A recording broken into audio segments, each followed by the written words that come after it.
Hello. Today I'd like to talk to you about something that I think is relevant in today's culture.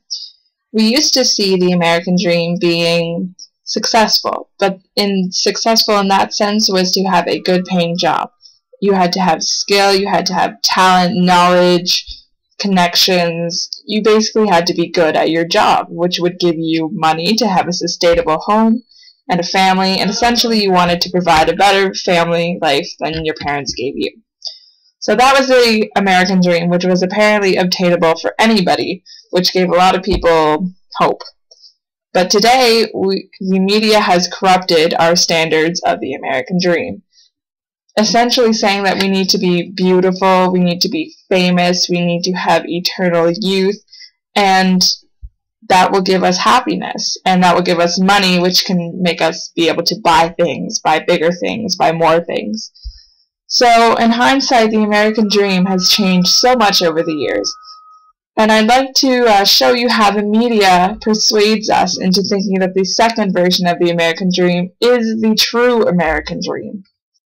The media has kind of corrupted our look. We have different styles now, unfortunately, or fortunately, depending on how you are.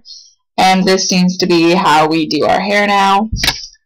But a lot of things have also changed, and the magazine is a good way for people to read, and it demonstrates the different components of what we think the American dream is. Exhibit A of media using magazines to portray the American dream. So in this ad, we see Katy Perry. She is a famous person, and in this is portrayed to be the idealistic famous person. She has beautiful skin because of the product Proactive, and it is trying to show you that if you use Proactive, you will become famous like Katy as well, and you will have beautiful skin, a sign of eternal beauty. Also, at the bottom, you may not be able to read it, it continuously says Katy, Katy, Katy. It is reminding you of the celebrity in this video and showing you that if you endorse in this product, you will be like Katy. Actually, one of the lines does say, if you want acne out of your life, be like Katy. I'm not polite. I'm proactive. Okay, so the second ad I found was Project Runway. Project Runway is a very good example of eternal youth. They have models on there that are made to look young at all times. They have the makeup and they always have to look perfect for the show. There is also an essence of fame, because a lot of people go on the show just to put their names out there, just to be famous, in other words, just to have people look at them at all times. Also, with the idea of fashion, we have excessive materialism. We always portray fashion as there's a new style every day, so people have to go out and buy new stuff, feeling that they aren't in sync with everyone else. So we have people buying more clothes than they ever have. In the ad itself, we see two people who look very successful. Now these people are just hosts. They're just there to be beautiful, to be in your face and tell you what's happening on the show. So this is kind of a false example of success. And we also have in the background New York, which is a very iconic success city. So it's showing lots of success around these three components of the idealistic American dream. This ad shows eternal youth. There are many young people and they're in a very lavish, expensive area.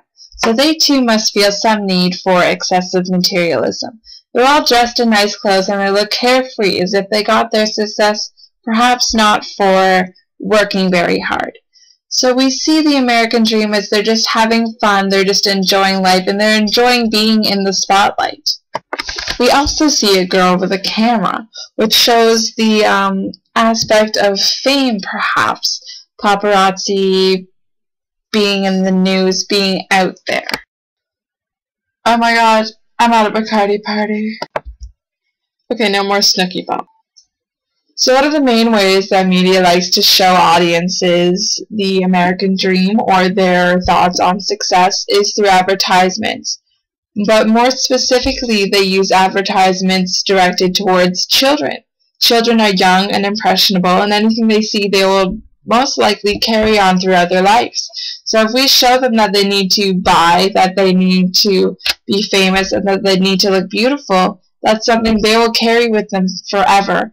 And that will be their goal in life, to be that, because that is what they think the American dream is. So I'm going to show you a couple of examples of directing towards children in the media.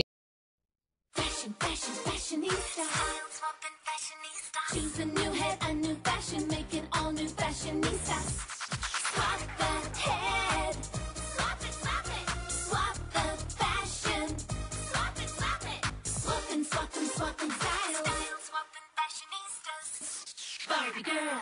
Barbie swapping styles fashionistas dolls. Heads and fashions each sold separately. So there are a couple of things I'd like to point out about that Barbie fashionista video.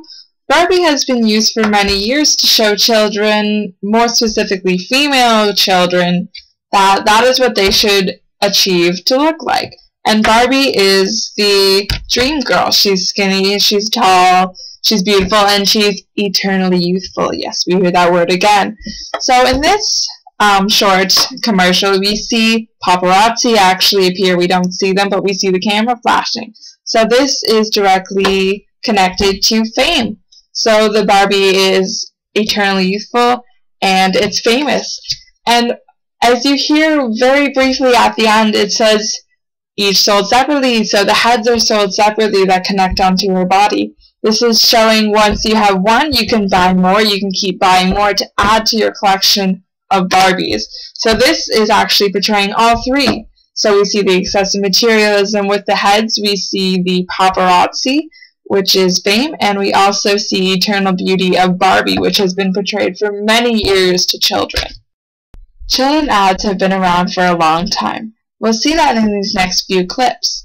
Now, children have been targeted to buy excessively by showing them toys that they want and telling their parents that it's cheap and accessible to get these toys. This is a toy you've got to have. Look at the fun Debbie and Andy are having with these realistic ride-em toys. Movies can also contribute to our different views of the American dream. This is just one way that they can do that. The movies are always trying to make more money. Now this is just one example of how they do it. First they release a Resident Evil 1 in this example, and then a couple years later they release another one that's special edition, and then they release a deluxe edition. Now you may think this is kind of funny, but people who really enjoy the movie will want to keep buying. This is excessive materialism. And look, there's another one, the Super Bit collection. Everyone will have new added things on it, and it might just be a small minor adjustment, but it'll make us keep wanting to buy the new version. Another main target of the media is females, because a lot of us are actually insecure about our looks. And especially whenever women start to get older, they crave that eternal youth that I've been talking about. So this is just a few commercials that tune into those feelings of females wanting to stay young. Hi, I'm Tina Fey. This is new Garnier Nutrice Nourishing Color Mousse. And this is Meg. Questions?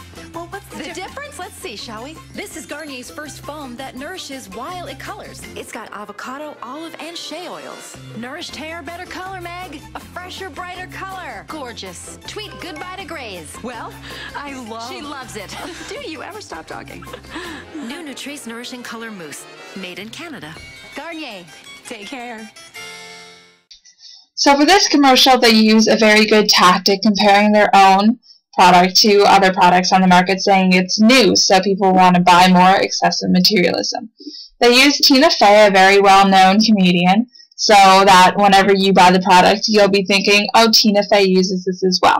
So it's very good for fame, because you want to be like her. If you use this, you'll have famous-looking hair.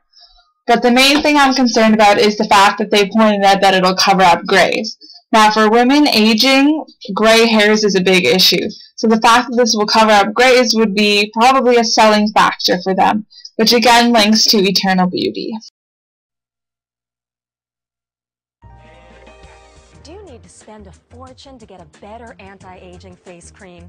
Absolutely not, says the Research Institute of Good Housekeeping magazine. It tested expensive super creams costing hundreds of dollars against the new Olay Regenerous Microsculpting Cream. The results? The Olay Regenerous Microsculpting Cream kept skin more hydrated and for a longer time than several creams costing $100 or more. Along with superior hydration, Regenerous Microsculpting Cream features Olay's highest concentration of aminopeptide B3 complex to firm and lift sagging skin, even along the jawline. In fact, in a blind test, women rated Microsculpting Cream significantly better at firming and lifting than a leading prestige brand.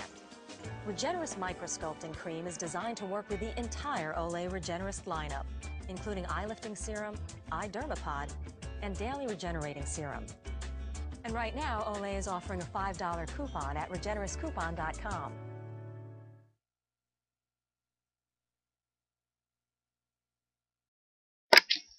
So this commercial was for aging cream, which is something that isn't unheard of in this era.